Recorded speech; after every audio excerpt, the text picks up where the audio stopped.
Hello, ladies and gentlemen, 'tis I, Michael A. Grimm, aka the Multi-Voice. I have many voices, but one opinion. And yeah, I know I did say that was the end of the Doctor Who-Athon, but something kept nagging on me really, really bad. I mean, I thought I reviewed all the franchise of Doctor Who, but it turns out that there are other Doctor Who's that not many people knew about. And there's like two of them. And I did mention him in my William Hartnell review, but I guess I better delve into it. I'm going to be talking about... Now, all those other Doctor Who's, I always call them the Tennant era, the Smith era, the Baker era, the Hartnell era, and Troughton era. Well, this one I called the Cushing movies, since they made two of them. And let's start out with the first movie that they made, called Doctor Who and the Daleks. Made back in 1965. And in the story, you have Peter Cushing as the Doctor. Except he's not called the Doctor, he is called Doctor Who. And unlike the other Doctors, he is called Doctor Who because he is human. He's not an alien, he's not a Time Lord like in the original series. He is a human, his name is Doctor Who, and he's a brilliant inventor. And in this one he has a granddaughter named Susan, except this Susan is a little girl, not a teenager. And this Susan is played by Roberta Turvey. And of course, in this one, she has another daughter. Besides her granddaughter, Susan, she also has a daughter named Barbara. And this Barbara is played by Ginny Linden. And she has a date. And her date she meets is Ian, played by Roy Castle. Roy Castle is his name. So, in this one, Barbara is not a school teacher, but Doctor Who's daughter, and Ian is her date. And Susan is a little girl who's his niece.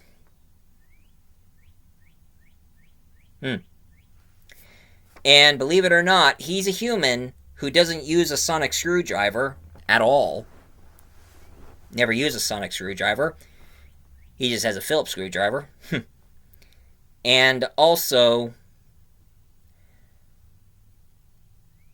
he has a TARDIS that is bigger on the inside. And of course, Ian accidentally hit the lever and they traveled into another planet. And they found a big castle, some sort of a building. And Susan, she got scared because she saw something that scared the hell out of her. But it turns out she meets these alien species who calls themselves the Thals. And the Thals are led by their leader, goes by the name of Aldrin, played by Barry Ingham.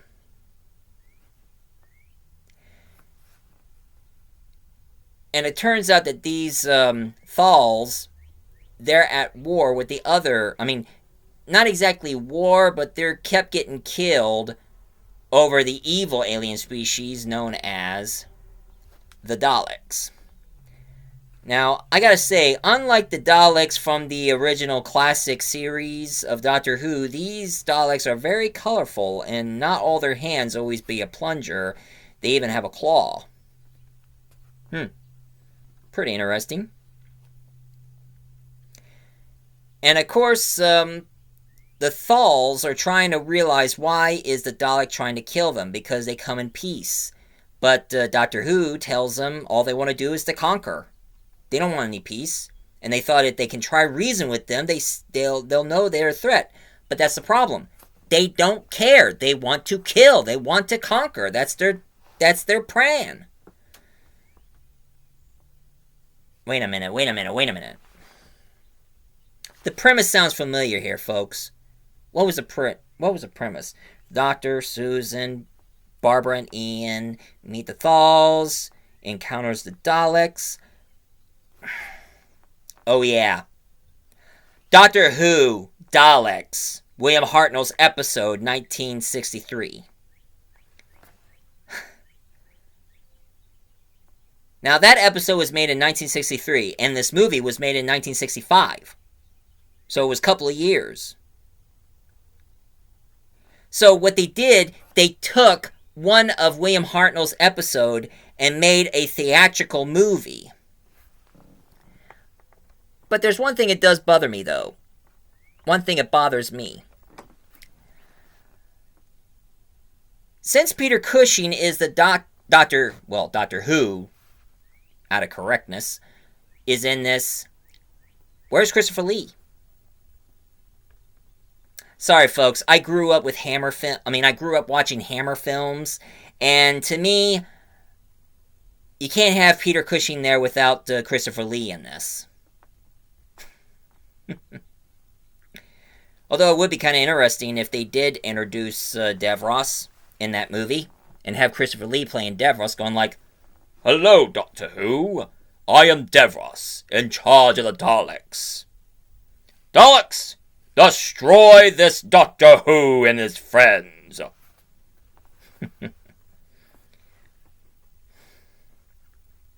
So that is Doctor Who and the Daleks for you. And believe it or not, they made a sequel to the movie. Now, this sequel came out in the same year, 1965, and this sequel is called Daleks Invasion Earth 2150 AD. Gosh, that's a lot of titles. And instead of having his granddaughter, you have Doctor Who, of course, with played by Peter Cushing, and of course his granddaughter Susan, played by the same actress, Roberta Tovey. But of course, there's no Barbara in this. This time he has another girl who goes by the name of, he meets another girl. Her name is Louise, played by Jill Curvon. And there is no Ian in this movie, but there's another guy who came in. His name is Tom Campbell. Tom Campbell. He was a constable, a cop, who noticed that there was a robbery going on, and he was about ready to apprehend the crooks, but they knocked him in the head, gave him a mild concussion, and he mistook the TARDIS as one of the police box that he was going to call for backup, but he accidentally collapsed in their TARDIS. And this Tom character is played by Vernon Cribbins. Wait a minute. Burton Cribbins? That's the same guy who plays Donna's grandfather. So before he became a companion for David Tennant, he was a companion for Peter Cushing in that movie?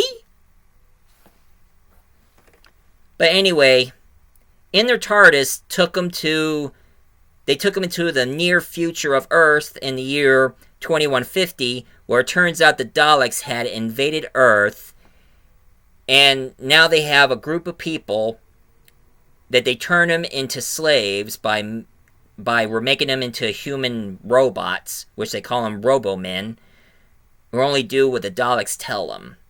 And of course there's a bunch of human resistance who are trying to rebel against the Daleks to try to get their country back. So now they're trying to find a way to stop the Daleks and try to free those Robo-Men out of their enslavement.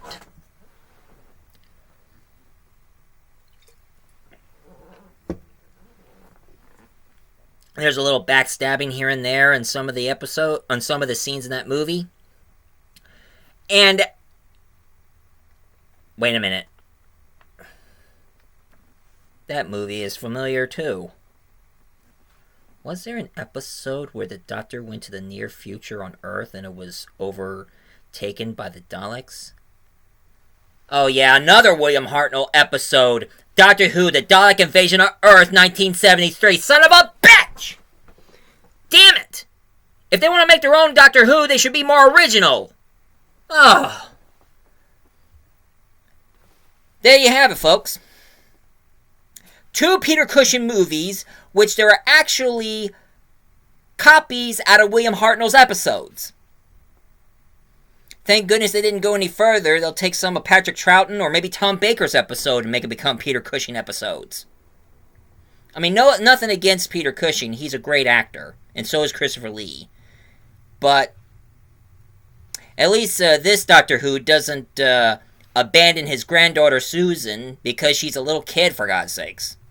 In the episode, he abandons her and say, "I will come back. Yes, I will come back."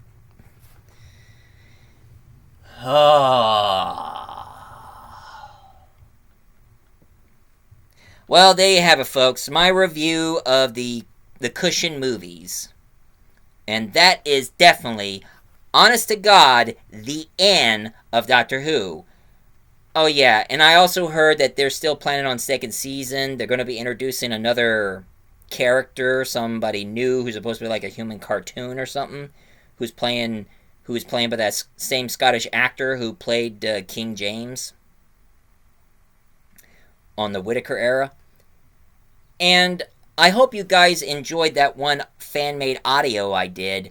I wanted to do a Star Trek and Doctor Who crossover. I just couldn't think of which franchise until I decided let's let the Doctor meet Q, since he always crosses over with other Star Trek characters in every franchise. So I hope you guys enjoyed my audio fan-made audio of Doctor Who Time and Q.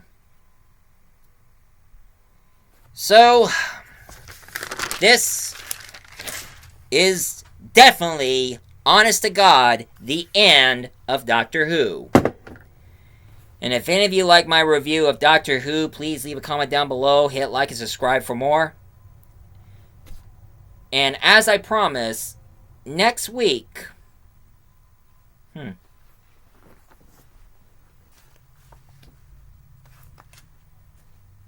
I am going to start reading Guardians of the Galaxy.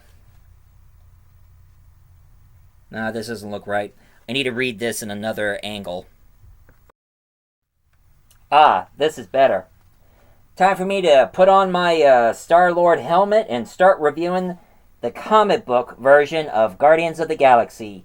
This time, folks, I'm going to be explaining the series of the Guardians of the Galaxy comic book series, and kind of pick between the movies and the show and the difference between the characters. So, this is going to be a lot more of a challenge for me, folks. So, stay tuned for next week, because I'm going to review Guardians of the Galaxy retrospective. So, I'm the multi-voice reviewer. I remember so I can jog in memory. Come and get your love. Bam, ba-dum, bam. Come and get your love.